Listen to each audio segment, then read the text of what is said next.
அனைவருக்கும் வணக்கம். அனைவருக்கும் வணக்கம்.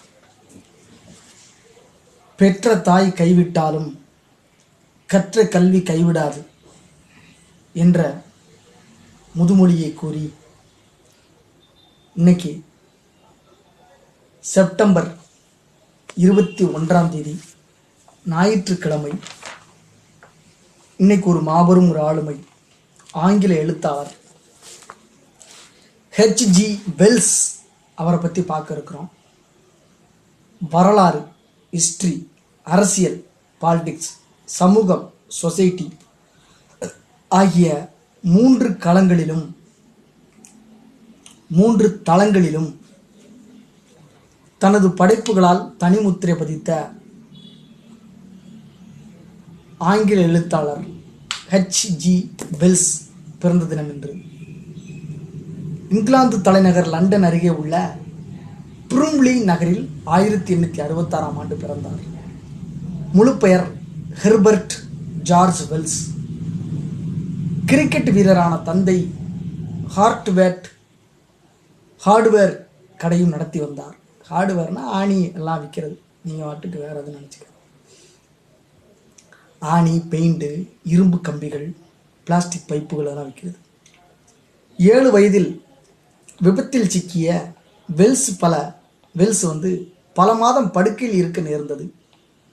அப்போது தந்தை வாங்கி தந்த பிரபலமானவர்களின் வாழ்க்கை வரலாறுகளை படித்தார். அம்மாவின் முதலாளி நடத்திய நூலகத்தில் இருந்தும் பல புத்தகங்களை படித்தார்.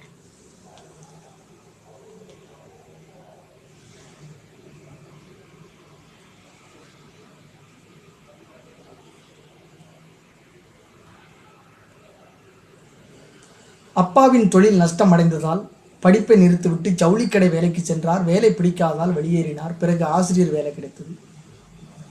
மேற்கொண்டு படிக்க தீவிர முயற்சி எடுத்தார். நார்மல் ஸ்கூல் ஆஃப் சயின்ஸ் கல்வி நிறுவனத்தில் உதவித்தொகை பெற்று இயற்பியல், வேதியியல், வானியல், உயிரியல் கற்றார். இயற்பியல்னா ஃபிசிக்ஸ், வேதியியல்னா கெமிஸ்ட்ரி, வானியல்னா காஸ்மாலஜி, உயிரியல்னா பயாலஜி. ஏற்கனவே நம்ம முதல்ல இவரை அறிமுகப்படுத்தும் போது வரலாறு, அரசியல், சமூகம் அந்த 3 துறையில் முக்கியமானவர் அப்படின்னு சொல்லிட்டு நம்ம அறிமுகப்படுத்துகிறோம். பட் உள்ள இவர் பார்த்தா என்னென்னமோ படிச்சிருக்கிறார்.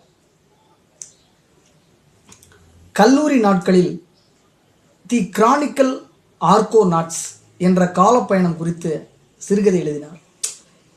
இப்போ நான் யதார்த்தமாக தான் அந்த பழமொழியை சொன்னேன், முதுமொழியை, பெற்ற தாய் கைவிட்டாலும் கற்ற கல்வி கைவிடாதுன்னு சொல்லிட்டு அதை இங்கே பொருத்தி பார்க்க நான் விரும்புகிறேன். ஆங்கில எழுத்தாளர், வரலாறு, அரசியல், சமூகம் அதில் சிறந்து விளங்கியவர் ஹெச்.ஜி. வெல்ஸ்ன்னு சொல்லி நம்ம சொல்கிறோம். அப்போ பெற்ற தாய் கைவிட்டாலும் கற்ற கல்வி கைவிடாது அப்படின்னா ஒரு துறை சார்ந்துமே படித்திருக்க வேண்டும் அப்படின்ற ஒரு அவசியம் கிடையாது. பல்துறை சாய்ந்து படித்திருக்கலாம். இப்போ சில பேர் நீ ஒரு வேளையில் கவனம் செலுத்த அப்படிம்பாங்க. அதெல்லாம் மாபெரும் அயோக்கியத்தனம், மாபெரும் முட்டாள்தனம். என்னுடைய மாணவர்களாகிய நீங்கள் அனைத்து விஷயங்களிலும் கவனம் செலுத்தலாம். உங்களால் எவ்வளவு விஷயங்களில் கவனம் செலுத்த முடியுமோ அவ்வளவு கவனம் செலுத்துங்கள். மல்டி டாஸ்கிங் எபிலிட்டி பெண்களுக்கு இருக்குது, அது மாதிரி ஆண்களுக்கும் இருக்குது, ஒவ்வொரு உயிரினத்துக்கும் இருக்குது. அதனை எப்படி கையாளுகிறோம் என்பது நீங்கள் தான் முடிவெடுத்துக் கொள்ள வேண்டும். பெண்களுக்கு ஏன் அதிகமாக இருக்குன்னா அவங்க ஃபினான்ஷியலாக சின்ன விஷயத்துலேருந்தே பல விஷயங்களை கையாளுறாங்க. முக்கியமாக சமையல் அறையில் பல்வேறு வகையான தாவர பொருட்கள் மற்றும் விலங்குகளின் பொருட்கள், அந்த விலங்குகளை சமைக்கிறது, அதான் ஆடு, மாடு, கோழி. அடுத்து தாவரங்கள் பல சமைக்கிறதுல காய்கறிகளோடலாம் அவங்க புழங்குறாங்க. அதனால தான் அவங்க மளிகை சாமான் கூட புழங்குறாங்க. அது கூட ஒரு காரணமாக நான் பார்க்குறேன். மேற்கொண்டு அப்போ இவர் இதெல்லாம் படிச்சிருக்கிறாரு. கடைசியில் இங்கே இது 4 விஷயம் படித்தாருன்னு நம்ம பார்த்துட்டோம். கல்லூரி நாட்களில் தி கிரானிக் ஆர்கோநாட்ஸ் என்ற காலப்பயணம் குறித்த சிறுகதை எழுதுகிறாரு. இவரது முதல் நாவலான தி டைம் மிஷின் 1895 வெளிவந்தது.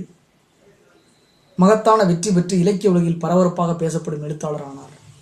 தொடர்ந்து அறிவியல் புனைகதைகளை எழுதி வந்தார். 1920 வெளிவந்த அவுட்லைன் ஆஃப் தி வேர்ல்டு என்ற புத்தகம் விற்பனையில் சாதனை படைத்தது. The island of the doctor Moreau மற்றும் the invisible man, the war of the worlds, the shape of things to come ஆகிய நூல்கள் இவருக்கு பெயரையும் புகழையும் ஈட்டி தந்தன. ஏராளமான கட்டுரைகள் மற்றும் விமர்சனங்கள் எழுதியிருக்கிறார். சார்ட்டர்ட் ரெவ்யூ என்ற இதழில் புத்தக விமர்சகராக பல ஆண்டுகள் பணியாற்றினார். சமூக விமர்சனங்கள், அரசியல் கருத்துக்கள், நடுத்தர வர்க்கம், பெண்ணுரிமை போராளிகள் குறித்த கருத்துக்கள் இவரது பிற்கால நூல்களில் அதிகம் இடம்பெற்றன.